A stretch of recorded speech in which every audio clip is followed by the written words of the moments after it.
Toujours là pour notre rendez-vous de donner et de recevoir, amis téléspectateurs de ces chaînes YouTube, vous les regardez vraiment de partout.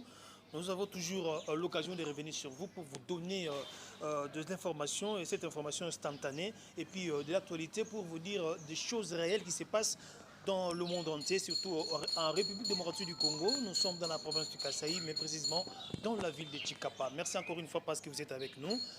Et aujourd'hui, nous allons essayer de parler jeunesse. Jeunesse, parce que vous savez, comme on a toujours dit, jeunesse c'est ça, hein, l'espoir de demain. Jeunesse c'est ça même demain. Alors, nous avons eu la chance, l'occasion d'être avec nous. J'ai à mes côtés quelqu'un qui maîtrise bien la situation de la jeunesse. Alors, avec lui, nous allons essayer de s'étaler un peu sur ça.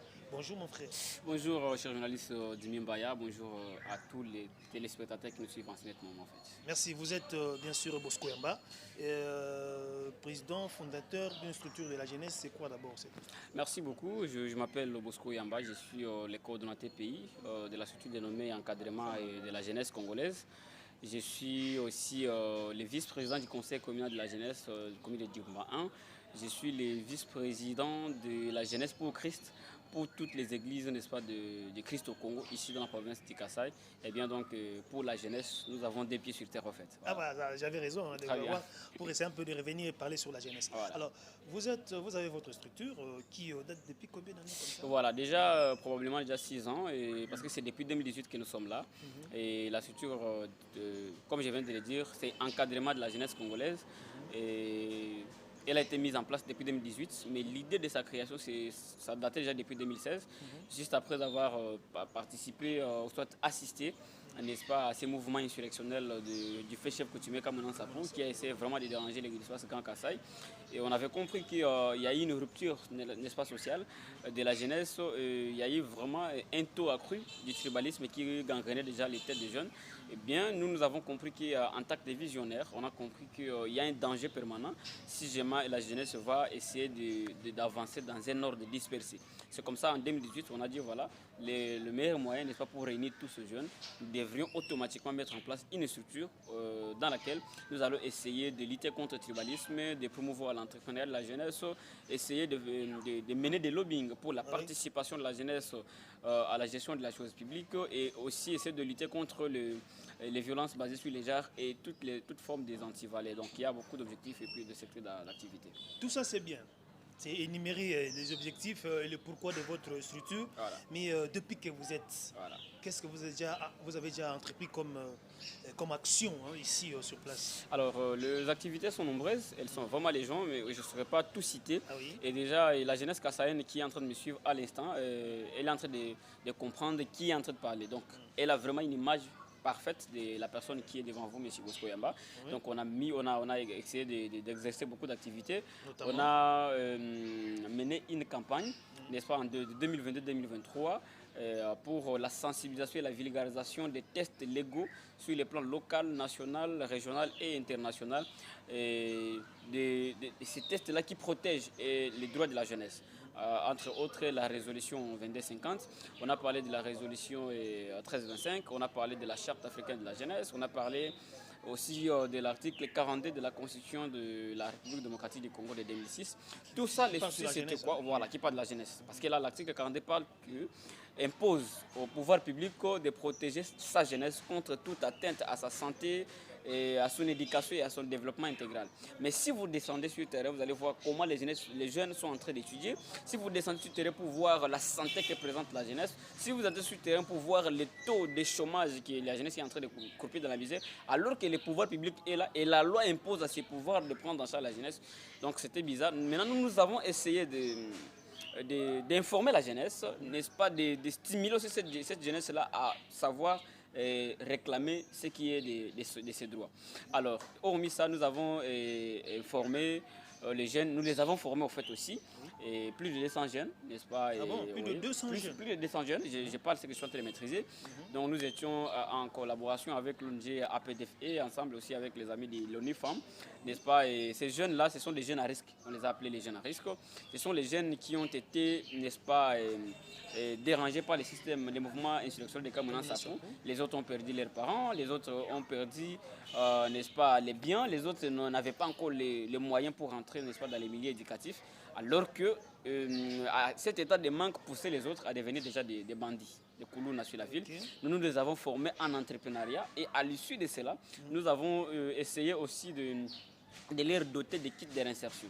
Là-bas, il y a eu ceux-là qui ont, n'est-ce pas, désiré se lancer dans les cabines de télécommunications. On a acheté tous les matériels de téléphone, des unités, tout ça on a donné. Il y a ceux qui avaient désiré se lancer dans les salons de coiffure. On a construit même des salons. Ici, surtout d'abord dans la commune de Kanzala, là où nous sommes. Ah bon? Et nous avons ceux qui ont désiré aussi pour la friperie. On a acheté des ballons d'habits, on a donné. Il y a eu presque 4 catégories comme ça. Et on a donné des kits de réinsertion. Mais vous savez, il y a aussi ceux qui ont pris la chose au sérieux. Aujourd'hui, les autres sont en train de vivre et de survivre grâce à cela. Et les autres qui ont mal géré aussi, ça aussi les problèmes. Et hormis cela, nous avons aussi organisé beaucoup de séances de formation, de mise à niveau, de renforcement de capacité des jeunes pour, n'est-ce pas, essayer de leur présenter des conséquences néfastes qui peuvent causer le tribalisme, les conséquences néfastes qui peuvent causer aussi l'instrumentalisation de la jeunesse par peut-être les politiciens. Et en tout cas, nous avons mené beaucoup d'activités. J'étais parti à Kinshasa aussi. Nous avons appris les techniques pour, là c'était dans le domaine de l'entrepreneuriat aussi, et sur les plans environnemental, et pour la fabrication des jus naturels localement, la fabrication aussi des charbons, les macales en question, et sans couper les arbres pour peut-être créer encore des réchauffements climatiques. Et les arbres, les brises là, on les fabrique à base des immondices que les mamans jettent. N'est-ce pas, après avoir l'utilisation de leurs travaux ménagers, ils jettent les immondices là, et ce sont les immondices là qui deviennent des matières premières pour la fabrication de ces. Et vous avez testé ça ici, c'était dans les bons? Non, là, on était en train d'abord de former les noyaux. Maintenant, pour commencer à mettre en place, parce qu'il y a aussi l'aspect financier qui nous bloque, parce qu'on les fait avec la volonté, mais les moyens aussi par moment nous bloquent. On a aussi appris la technique en fabrication des pavés, comme vous le voyez, les pavés là, et donc les pavés, mais à base de galons.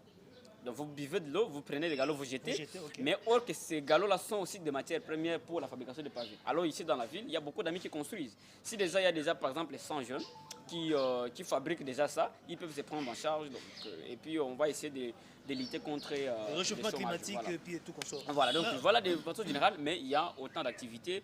Et on a amené même des lobbying. Aujourd'hui, nous avons des bourgmestres jeunes dans la ville, dans la ville de Tikapa, tout ça. Voilà. Et donc, nous avons, parce que les soucis majeurs, c'est que nous voulons aussi faire participer la jeunesse à la gestion de la chose publique. Et là, nous devons aussi essayer de booster, n'est-ce pas, la volonté politicienne pour que toutefois quand il y a des nominations dans des postes de prise de décision, que la jeunesse soit aussi voilà. Et vous avez réussi à faire ça, il y a eu des nominations certainement ici dans la commune de Kanzala, vous allez voir que ceux qui dirigent la commune, donc le bourgmestre numéro 1 et son adjoint, ce sont des jeunes. Et c'est à travers notre lobbying. Si vous rentrez dans la commune de Dibumba 1, vous allez voir que l'adjoint, le bourgmestre adjoint, c'était jeune. Eux-mêmes connaissent. Donc on n'a pas envie, n'est-ce pas, de faire d'apologie pour dire non, va du coup, genre, mais ce sont les travaux que nous sommes en train de faire. Et tout ça, c'est seulement pour la ville de Tikapa ou bien vous êtes aussi dans d'autres territoires de la province? Certainement, nous sommes aussi dans d'autres territoires. Nous sommes à Ilebo.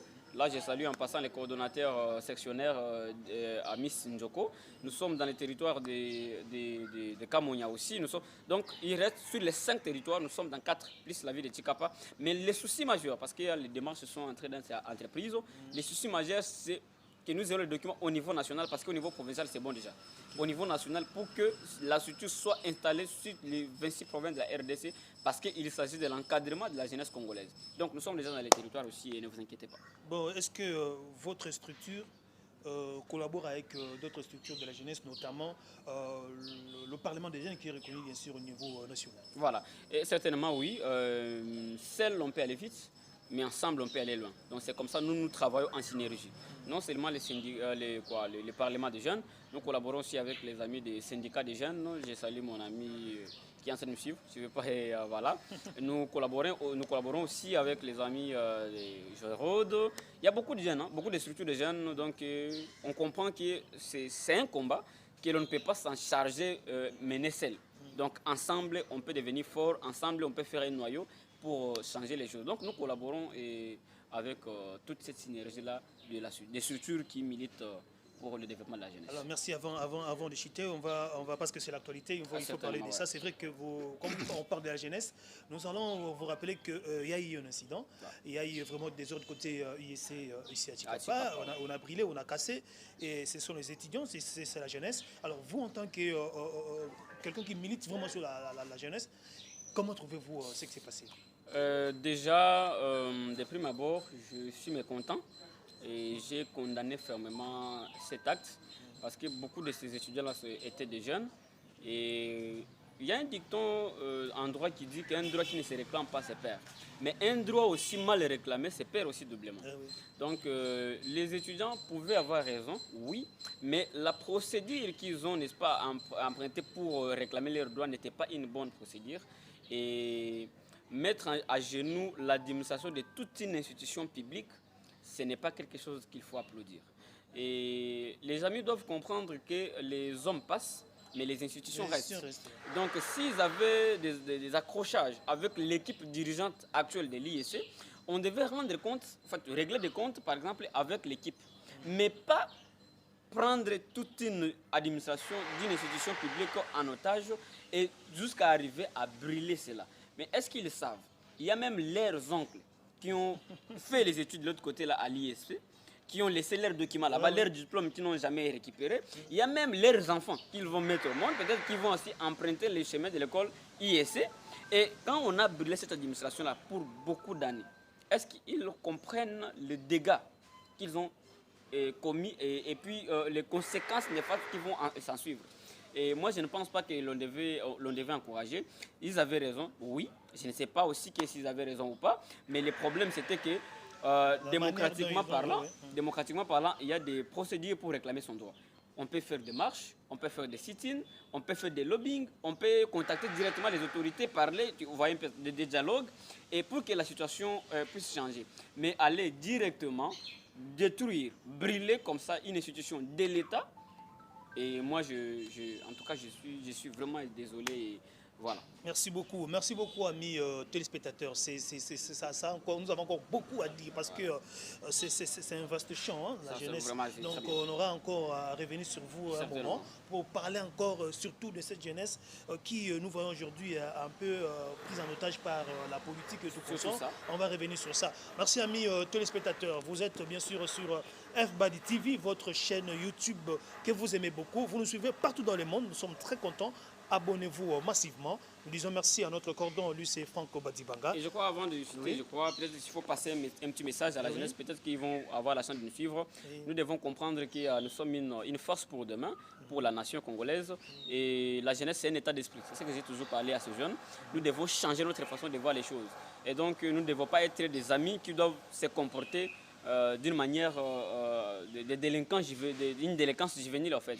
Donc, comprenons ce que nous sommes en train de faire, assumons notre responsabilité parce que demain, nous serons appelés à payer les prix des actes que nous sommes en train de poser aujourd'hui. Merci beaucoup. Voilà. Alors, c'était le mot de la fin pour aujourd'hui. On aura encore l'occasion de revenir chez lui pour prendre encore des amples explications. Merci beaucoup encore une fois. Je disais, notre cordon, c'est Franck Badibanga. Jimmy Mbaya, les nécessaires, c'est bien sûr moi. Abonnez-vous massivement à cette chaîne YouTube FBAD TV. À la prochaine.